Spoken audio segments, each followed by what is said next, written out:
Illinois, home of Chicago, the largest city in the Midwest. Endless cornfields and a deep history, but beneath the surface lies a darker side, one filled with unanswered questions, eerie encounters, and secrets that refuse to stay buried.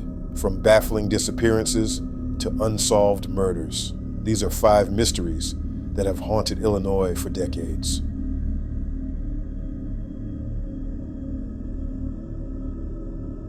Chicago, Illinois. The Thompson family was that of Everett Thompson, his wife Lydia, Everett Jr., 11, and Andrew, 8, who lived in a home which Lydia inherited from her mother on the 8100 block of South Rhodes Avenue, the Chatham neighborhood of Chicago.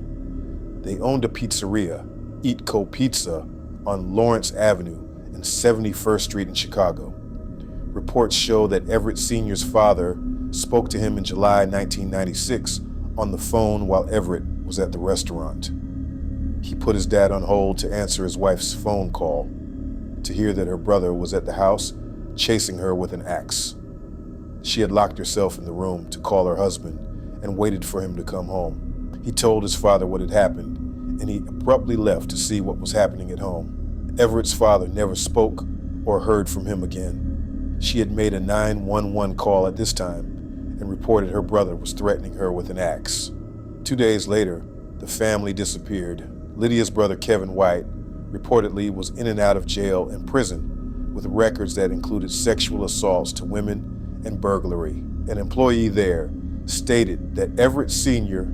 left the restaurant approximately 3 p.m. on July 5th, saying he was going to pick up his wife. The brother came in later, about 5 p.m., in the Thompson van, saying that Everett Sr. was arrested over a traffic accident. That never happened. He reportedly had red smears on his new white Nike gym shoes. Since then, he had allegedly told different people, several different accounts of the Thompson family whereabouts. Kevin White was being suspected of bank fraud. It seemed as though he forged Lydia's signature and another sibling's to get his share of the property. A check was made at over $13,000 for Kevin to collect. He was charged with bank fraud, and it is believed that murdering Lydia and her family was part of his scheme. Everett Sr.'s family reported the Thompson family missing when they hadn't heard from them. When detectives spoke to Kevin, he acted like he didn't know anything and just stated that they left town in a car or a bus to Pennsylvania or Minnesota. Law enforcement believes he axe-murdered his sister and her entire family. A pair of blood-stained men's gym shoes and a blood-soaked child's sock were found. An investigation inside the Thompson residence showed that the kitchen floor had been torn out and that a toilet and bathtub had been painted red. Before their disappearance, however, the night of the 911 call, a police officer did enter the home and found that kitchen floor intact, and the bathroom toilet and bathtub were not red. Later, the brother-in-law sold the house and moved into a trailer in Gary, Indiana. Inside that trailer, law enforcement found a child's sock and a pair of men's gym shoes in the crawl space. Both were positive for human blood. In 1997, Kevin White seemed to have committed suicide in his jail cell at the Federal Metropolitan Correctional Center in Chicago on Christmas morning. He was hung from the bedsheet tied to an overhead fire sprinkler about 4 a.m. No one has ever been charged with the Thompson family murders. Kevin White was the primary and only suspect. None of the family's bodies have been located. Kevin White never left a letter, and there is no indication where the Thompson family may be concealed. Ina, Illinois. On January 27, 1993, the head of a deceased woman was discovered by 2 girls in a wooded area of Wayne Fitzgerald State Park in Ina, Illinois. The rest of her remains weren't recovered, and the medical examiner wasn't able to determine a cause of death. Investigators weren't able to identify her, so she was named Ina Jane Doe. Both a forensic sketch and a clay bust of Ina Jane Doe was made, but nobody recognized her. The Ina Jane Doe remained a mystery for decades in the backlog of cold cases. After 29 years, forensics experts Laura Norton and Amy Michael reopened the case in 2021 and used Redgrave research to run a genealogy search on a new DNA sample extracted from the head. In 2022, they matched it to Susan Maynard Lund, Susan Lund of Clarksville, Tennessee, was 25-year-old and a loving wife and mother of 3 children at the time of her disappearance in 1992. Investigators say her family last saw her at the family's Clarksville home on Christmas Eve of that year. She'd left to walk to a local grocery store, but never returned home. Susan's husband quickly reported her missing, and multiple agencies searched for her for months. Eventually, the official missing person case was closed, but investigators say her family never stopped looking for her. While Susan Lund's identity has been restored, her children remain dedicated to identifying the person who is responsible for their mother's death. Tinley Park, Illinois. On Saturday, February 2008, 5 women were shot and killed inside the Lane Bryant store inside the Brookside Marketplace Shopping Center at 191st Street and Harlem Avenue during a robbery. The robber took the store manager and 4 customers to the back and shot them all. Killed were store manager Rhoda McFarland, 42, of Joliet, and customers Connie Woolfolk, 37, of Flossmoor, Sarah Safransky, 22, of Oak Forest, Carrie Hudek-Chiuso, 33, of Frankfort, and Jennifer Bishop, 34, of South Bend, Indiana. A 6th woman, a store employee, was also shot and wounded. The 6th woman worked closely with police to develop a sketch of the suspect. One of the victims, Rhoda McFarland, can be heard on an eerie 911 call before the murders. Also in the background of that call was the muffled voice of the murderer.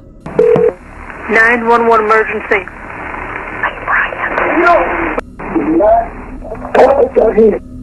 Something to do, huh? What is that? I'm looking at food. A $100,000 reward, half of which was donated by Lane Bryant's parent company, Charming Shops, Inc., was offered for information leading to the gunman's arrest. On February 6th, 2008, Lane Bryant announced the establishment of the Lane Bryant Tinley Park Memorial Fund in honor of the 5 women who were killed.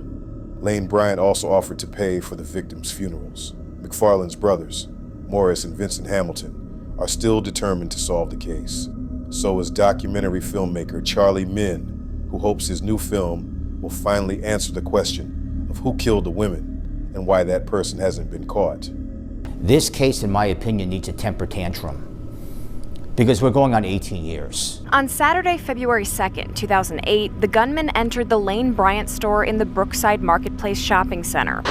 Tinley Park police say one man walked into the Lane Bryant clothing store. He took the store manager, an employee, and 4 customers to the back and shot them all. 5 died. A 6th woman survived. She worked closely with police to develop this sketch of the suspect. She died on the 2nd. My birthday was on the 3rd. Maurice and Vincent Hamilton lost their sister, Rhoda McFarland. They lost their mother last year, who died without knowing who killed Rhoda. We trust in that she's up there in heaven with her, so it gives us a sign of relief. So McFarland was the store manager, whose voice is heard on this eerie 911 call. 911 emergency. It was chilling, but I knew that she was doing the right thing. She's a hero. Also in the background of that call, the muffled voice of the murderer. Hamilton says he will never stop searching for that voice. I think of the person as a coward. I wish nothing but the worst for him. He'll come to justice one day. I mean, if it's here or if it's up there. So these are the stories that really affect me emotionally. Filmmaker Charlie Min is now in production on his documentary, Who Killed These Women? He says the victim-centered documentary hopes to draw attention to the case on more than just the anniversary of the crime. We have to talk about ideas and thoughts on how to solve this thing.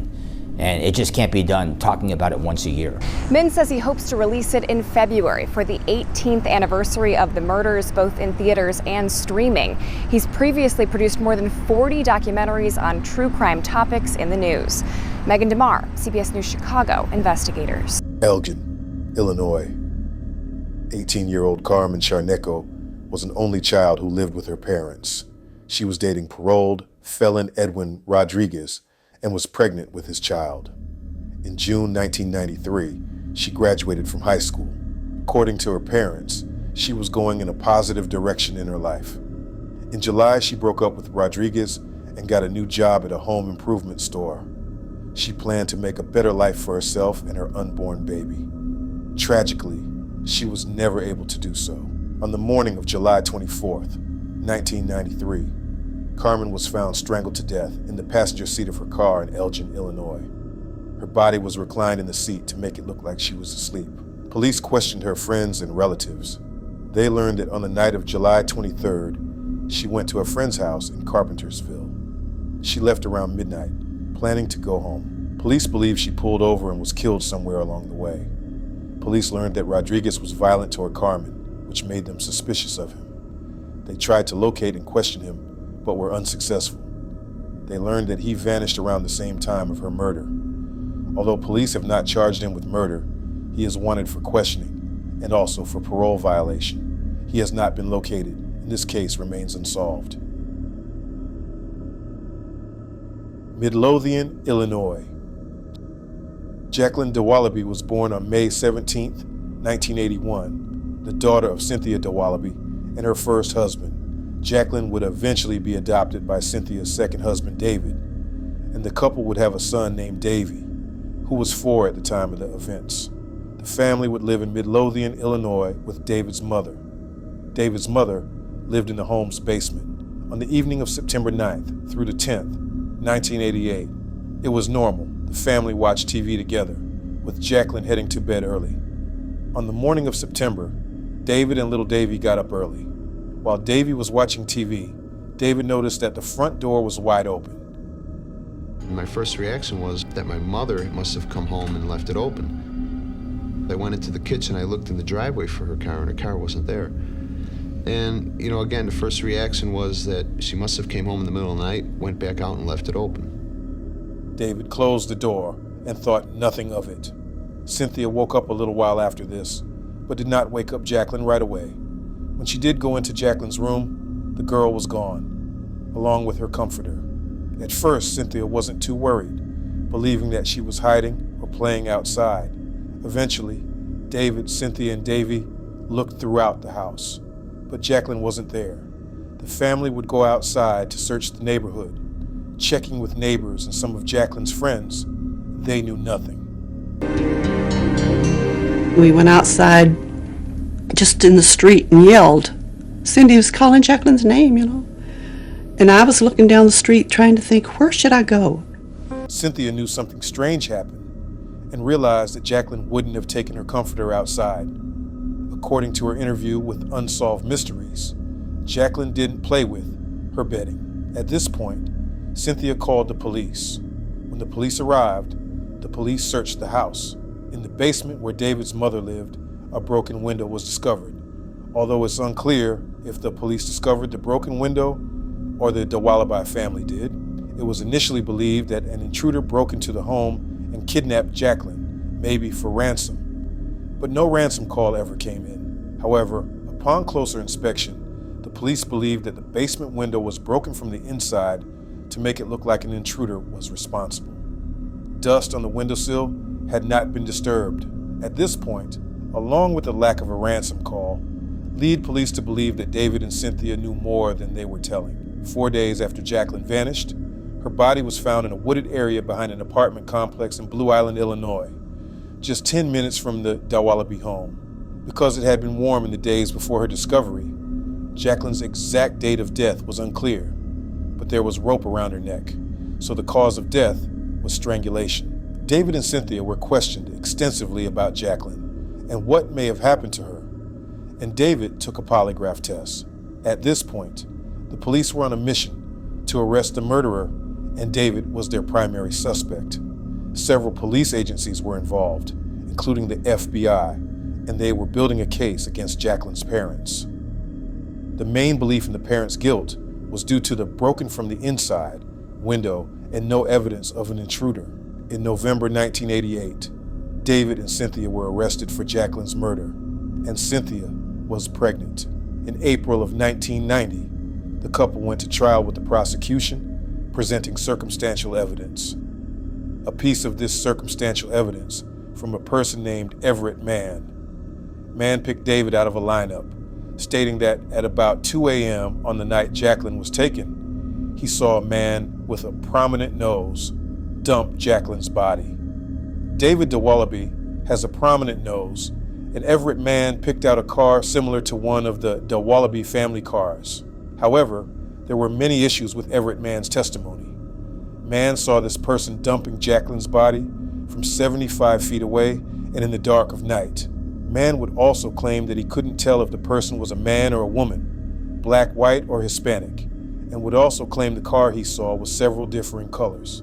In addition, the photos shown to Mann of David were frontal photographs, not side views. Most importantly, David's photo was larger than the other 4 men in the lineup that Mann was shown. David's defense argued that due to all of this, the case against David was preposterous. There were other eyewitnesses claiming to see Cynthia's car near the site where Jacqueline's body was found, but the defense pointed out that the car was actually outside the family home the entire time. When a forensic examiner went on the witness stand and stated that he couldn't tell if the basement was broken from the inside or the outside, which threw a wrench in the prosecution case. But when the final report on the window came out, it stated that the glass was punctured from the outside to minimize the noise and then fully removed later.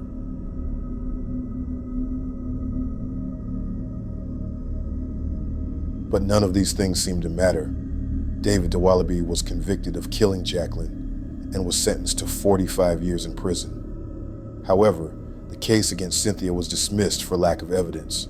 David maintained his innocence, and Cynthia fought to have him released and exonerated. The case caught the attention of Chicago journalist David Protest, who began his own investigation into Jacqueline's case. Protest published lengthy articles about the case in the Chicago Tribune. When Protest was contacted by one of the jurors on the DeWallaby case, the jurors stated they felt pressured into voting guilty by other jury members. In October 1991, David was released from prison when the Illinois Court of Appeals decided that there was no real evidence against him. David was released without the possibility of a retrial. Since the window evidence was somewhat unclear, from the terrible eyewitness testimony from Everett Mann and a lack of motive from David made it clear that someone else killed Jacqueline. There were other suspects in Jacqueline's murder. One was her biological uncle, Timothy Guess. Guess was the brother of Jacqueline's biological father, the man Cynthia was married to before David, and he was mentally ill. Jacqueline's biological dad was in prison at the time, so he couldn't have done it.